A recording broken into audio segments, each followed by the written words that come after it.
to the Land of Dawn for this fourth game in this match. Stakes are really high here in game at number 4, and even from the drafting, a lot of gambling, a lot of gambiting even, back and forth between the trades of these heroes as we see Falcon's AP Bren on the blue side up against Liquid Echo on the red. Talking about risky decisions that you don't know if it'll pay off, if it'll be something that bites you in the butt, but early on, look at this. They're about to send Sanji back home. He's holding his ground, man. Look at this. Yeah, I think he's going to get denied here, unfortunately, because we are seeing that JP is hovering towards the top side of the map to make sure that Benny QT can actually survive this laning stage for as long as possible. Oh, great stuff. Even JP just blocking the skill shot with his body. Nicely done. That's a quick score up top for TLPH. Kyle TZ checking in on the small camp. Going to be pushing out JP. This is dangerous. Again, a Roger and a Julian at level 3 and level 2.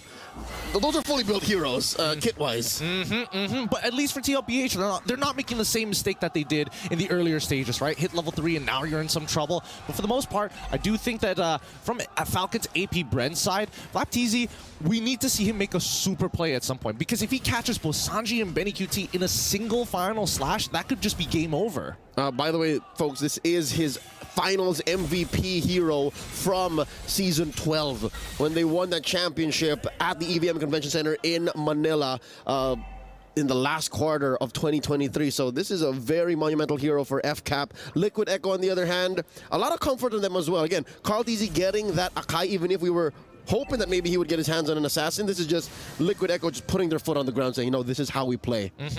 And honestly, I think that Falcon's AP Bren's composition, like, if we had to play this, simulate this 2 drafts 10 times, I think that 9 out of 10 times Falcon's AP Bren should technically come out on top, right? And my reason being is that it's just easier to pull off. Like, Liquid Echo have to get really creative with the way that they rotate and as well as work with some of the interactions. Oh no, they find JP, forcing him to flicker into that bush as the turtle stands. Oh, nice Minnow and Fury, but Ogun goes down. Kyle TZ gets him, and they're going. He's spinning. There's another round. They dash in. It's a deeper fight now as Kyle TZ gets stunned. They're moving through. Kyle TZ, oh, he's just living on a prayer. Sanford takes him down. Oh, all the bodies dropping for Falcon's AP Bren. Still no revenge kills for Falcon's AP Bren. And 40.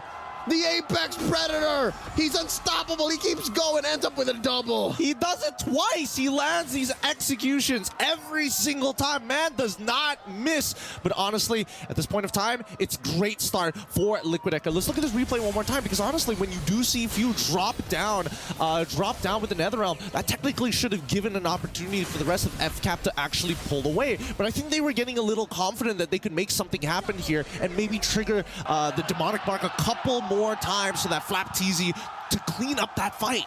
They overheated the bursters, and here we go, another go at the turtle. At a third of its health, there's a big Minnow and Fury, keeping them at bay. Kyle TZ falls, Flap gets it, Kyle gets a turtle, Sanford falls. Finally, Falcon's AP Bren back on the board here in game number 4. And they find their reply almost straight away. Look at them running to the top side of the map, knowing exactly what Carl TZ's farm is looking like. They can't go any further here because at any moment there could be some reinforcements from the help of JP. All this while, Gold Lane was an island. It was Penny Cutie and Super Marco just going mano-a-mano. And yeah, JP will go ahead and give it a visit. Down bottom, you see FlapTZ with the fight. A replay brought to us by STC. Oh, look at that. I mean, really well-timed stuff here. Like, Kyle, he goes in utilizing the enhanced swords' iframes to close the distance without getting CC'd. I will say at the very least that, you know, Flap, he's quick on the call. He is listening to everything that is going on. And if he can try to time it right, he could maybe stop Carl TZ for even getting the retribution off. Compared to game number 3, I think Falcon's AP Bren are comfortable now in the best way possible. Maybe they let it slip in the previous bout, but here this time around, I think they're eagle-eyed, falcon-eyed, if I may. There's a minute left until the next turtle spawns. Marco, again, showing us exactly why the Rogers favorite in most lineups in the gold lane. And that's Ogun catching a good amount of beads. Oh no, that's Ogun very low, flickering on out. That's so many thrown at Ogun. He falls. Few finds Carl TZ.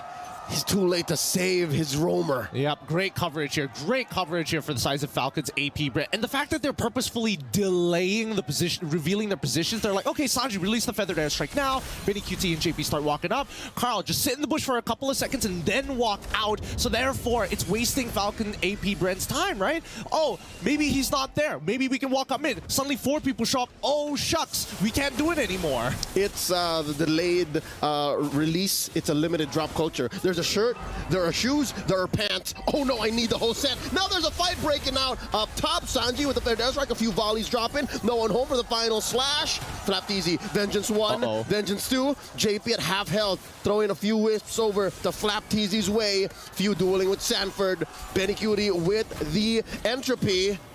And they let go. They disperse. All right, neither team willing to commit. I like this. I like this more because Sanford still has that penalty zone. At any time they could trigger it and they don't mind. Wait, hold on. Hold on. It's going to escalate. Final slash back online. Minnow and Fury coming in. Big knockup. Kyle Easy very low. Kyle Easy secures it. Flap Easy gets the kill. Sanford flickering on out. Netherrealm already spent through. JP flickering on out. Flap Easy tracking with that vengeance. Kyle Easy with the enhanced chains. And are they going to back off? Benny Cutie with a defensive entropy.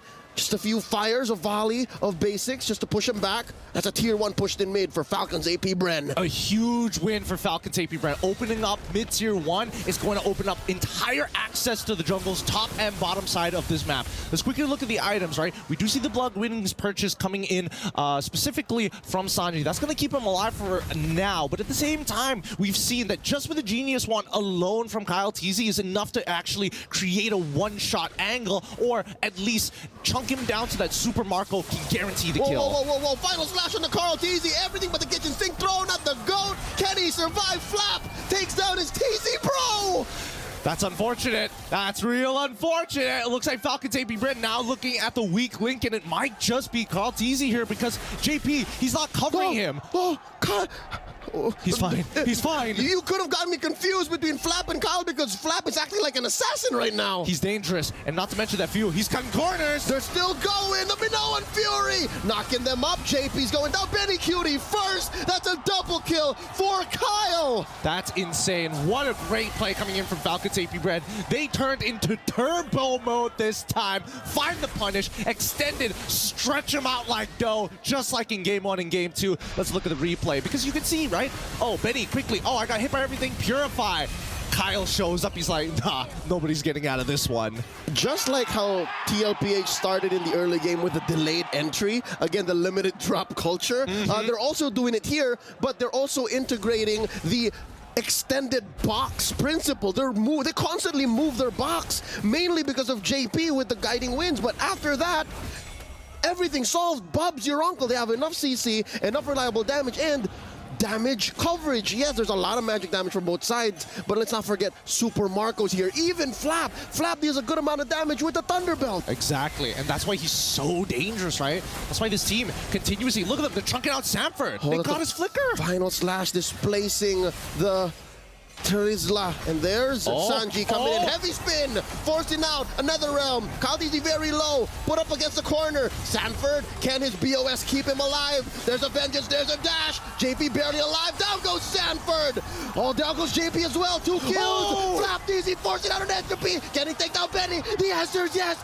Boom! The Filipino cannon strikes again, allowing the double kill for his boy.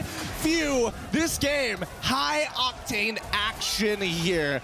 We got to bring it back a little bit because the energy is high and the crowd is going wild. But Falcon's AP Bren, cool as a cucumber. If we want to throw it back to M2, you can't do it without bringing Few and Flap TZ and Coach Ducky into the equation. So if it's Carl TZ zoning in, going back to Singapore, you can't do that without bringing Flap, Few, and Ducky into the story. They also won that championship.